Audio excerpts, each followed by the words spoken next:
as well as the whole.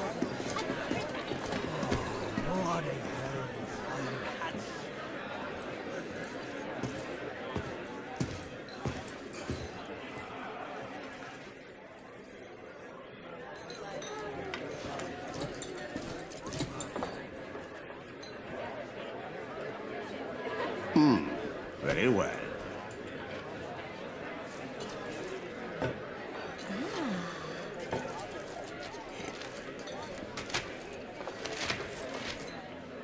How long must we wait? I grow weary of the company. The feeling, my dear, is mutual. Aha! What do we have here? No job is too daunting as long as the coin is good. Bah, you'd sell your own mother if the coin was good. My father, too. Now quiet down and help me decide. I've no particular preference. And why does that not surprise me?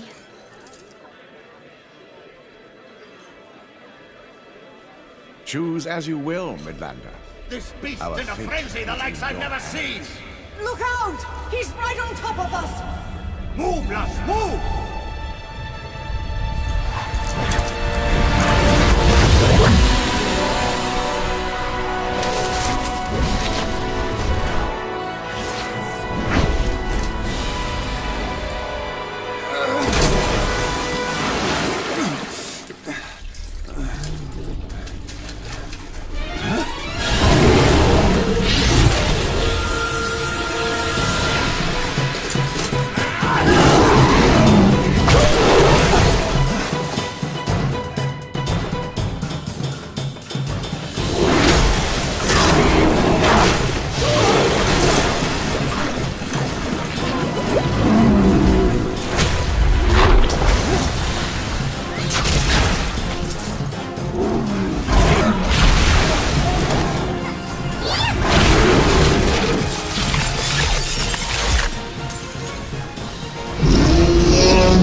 Look who's returned from his reverie. So nice of you to join us again.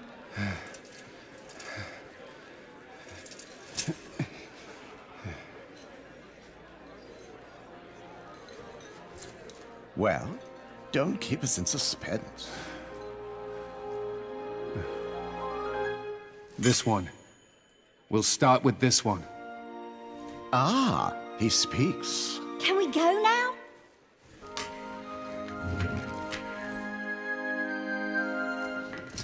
Let us give the bard something to sing about.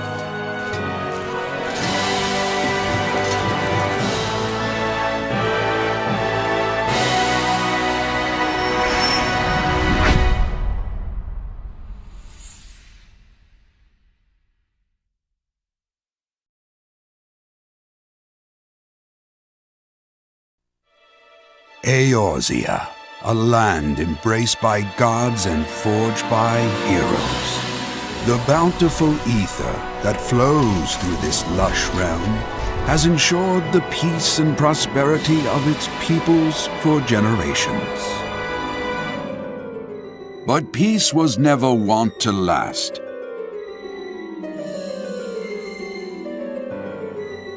The Garlean Empire began to amass a mighty army, hoping to wrest control over the realm and her resources.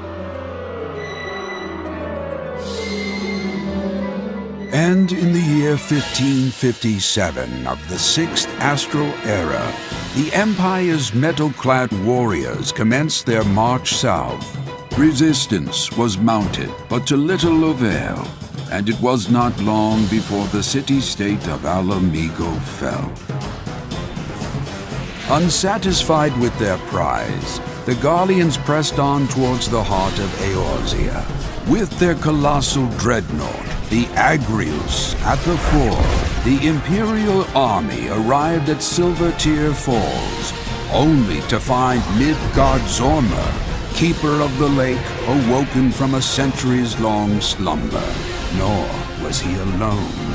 A fierce aerial contest ensued twixt machine and dragon, at the close of which the invincible Imperial fleet was put to rout. This would come to be known as the Battle of Silvertear Skies.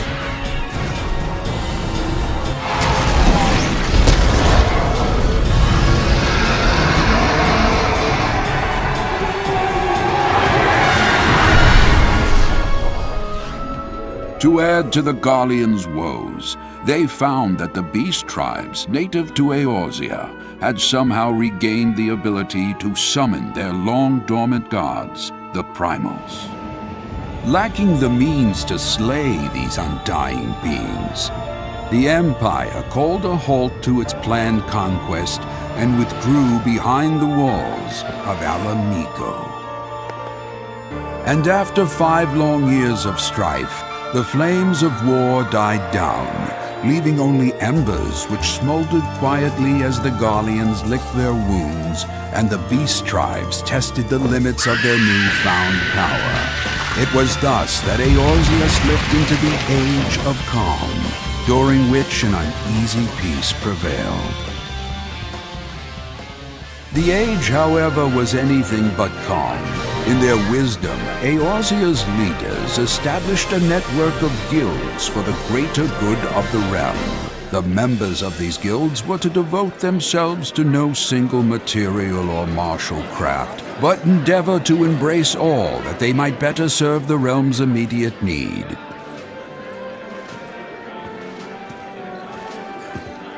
They would be called simply adventurers.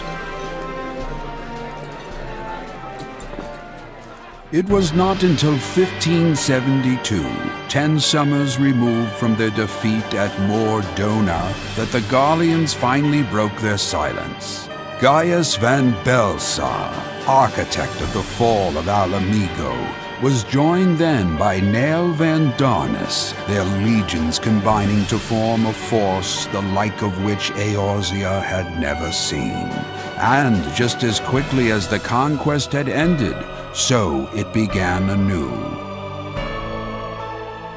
to ready themselves for the coming conflict, the city-states of Limsa Lominsa, Gridania, and Ul'dah reinstated the Grand Companies, organizations with executive power to call upon the sum of the Commonwealth's military and economic might. The Grand Companies, in turn, sought the aid of adventurers, knowing that they could not withstand the aggression of two armies and the emboldened beast tribes alone.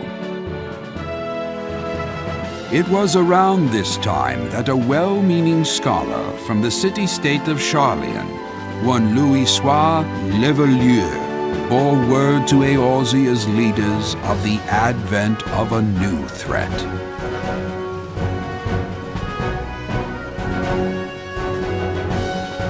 Would that I had done so sooner. It was my belief that if the primals were suffered to remain, they would seek out and devour the realm's crystals, draining the planet of its very lifeblood, and condemning her children to a fate worse than death. Moved by my words, adventurers set out to slay the primals and thereby release the hoarded ether that it might be returned to the planet. However, 7th Legion Legatus Nael Vandonis envisioned a different solution to the primal dilemma.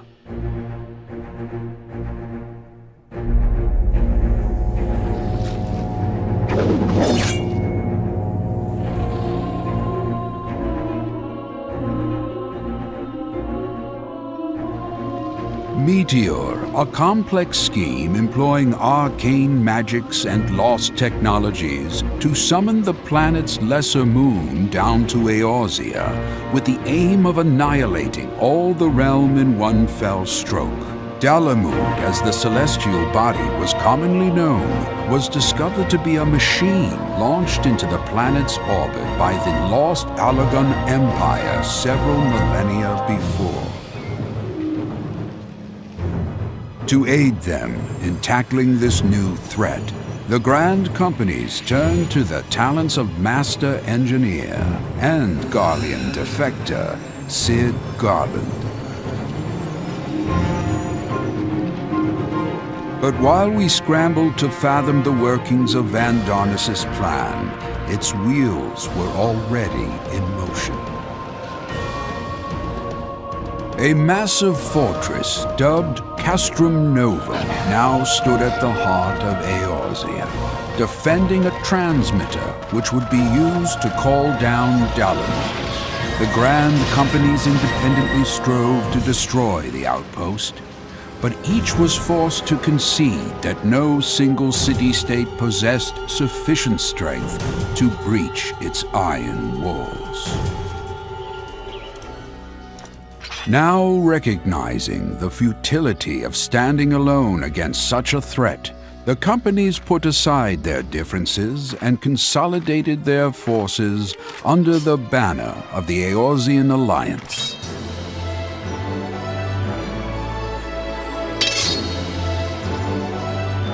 Thus united, the city-states began to move against the mad Legatus.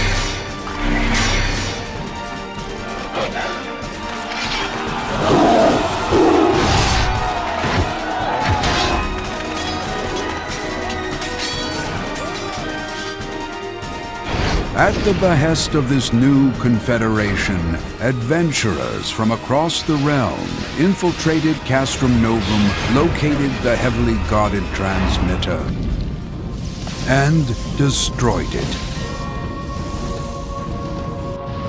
Alas, the White Raven took flight before they could subdue him.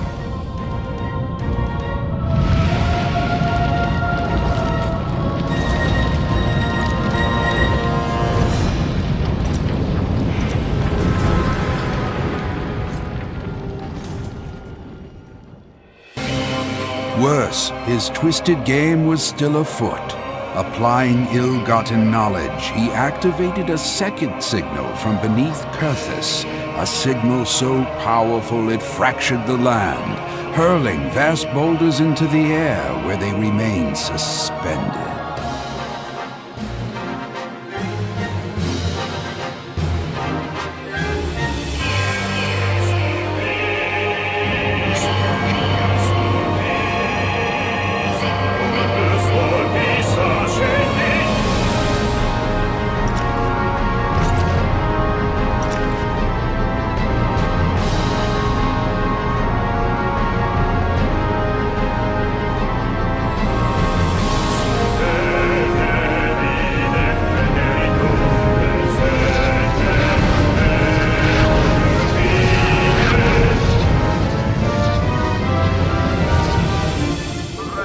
In one final effort to end Nail's plan, the Alliance selected a small party of their best warriors and bid them ride Sid Garland's airship, the Enterprise, to the floating islands of Riven Road. The day of reckoning had come.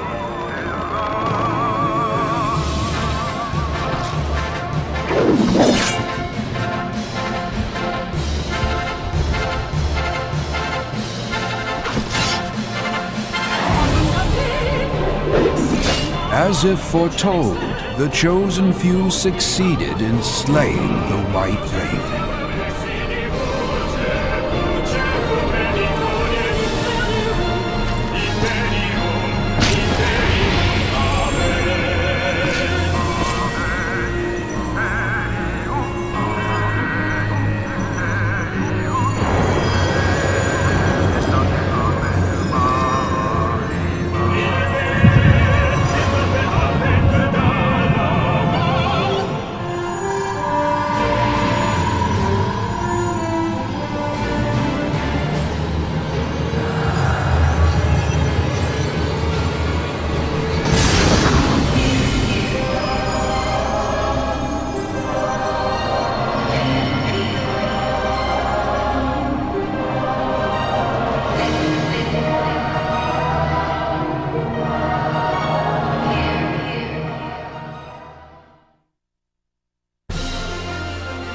And the day went to the Alliance.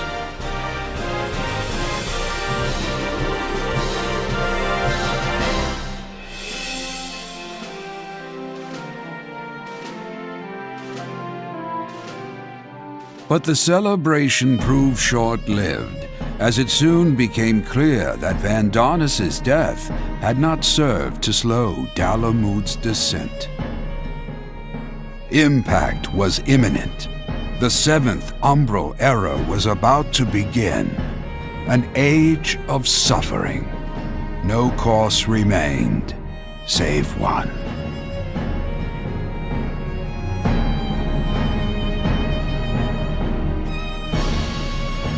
To perform a summoning, not unlike those practiced by the beast tribes, yet on a far grander scale, to seek the power of the 12.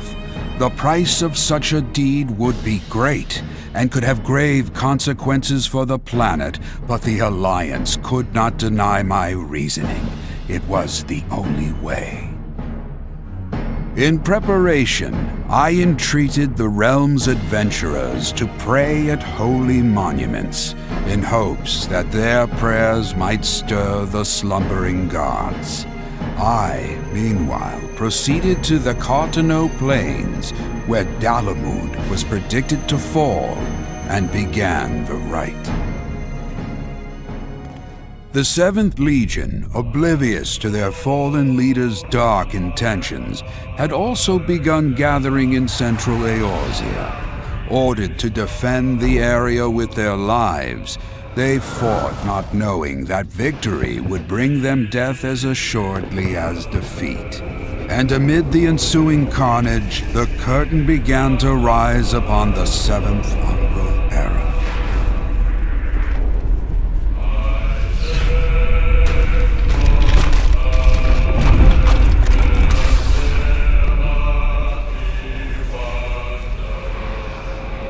The people of Eorzea could only watch in horror as vast fragments of the falling satellite peeled away and rained down upon the land, wreaking untold devastation.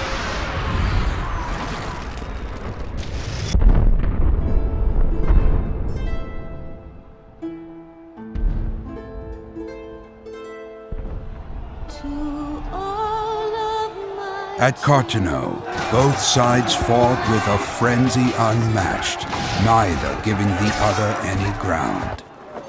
To all of my children, to whom death has is judgment. Adventurers plied their blades till their lungs burned, chanted spells till they grew hoarse. They fought without regard for their own lives, thinking only to save those of others.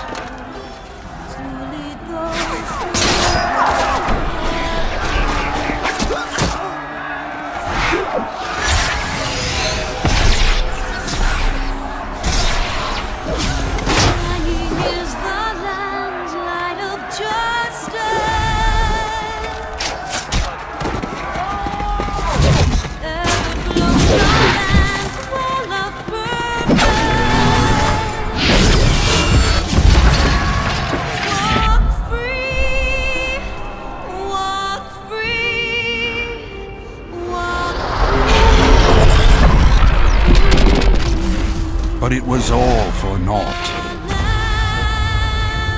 Overhead, the moon's skin of stone and steel disintegrated to reveal an elder primal free of his ancient prison.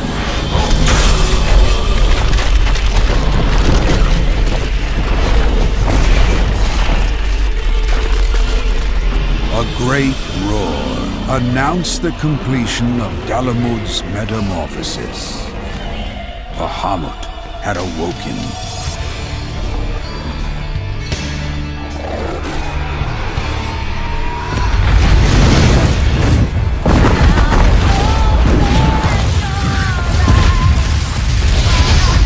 The front lines dissolved as allegiances were forgotten, and both friend and foe fled as one. Enraged after eons of duress, Bahamut vented his fiery wrath upon Eorzea.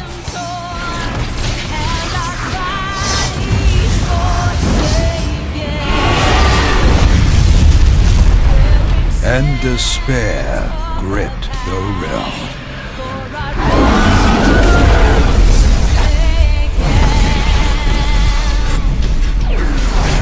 Yet in the midst of the darkness, there was yet light, a divine radiance punctuating the gloom.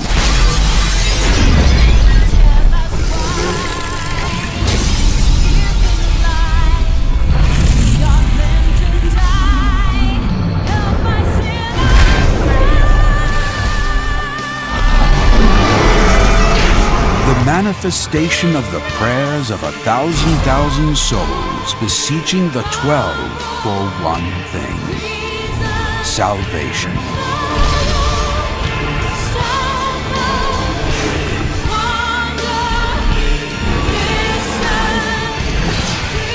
And for a moment, it seemed that the gods would answer. A prison of pure light formed around the raging primal and began to bleed the ether from his being.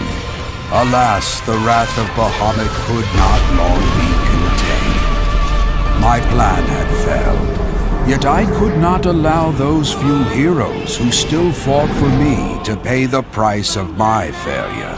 So I summoned what was left of my strength and sent them into an ethereal rift.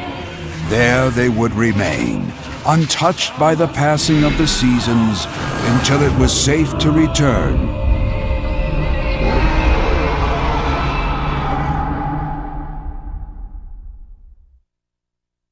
To a realm reborn.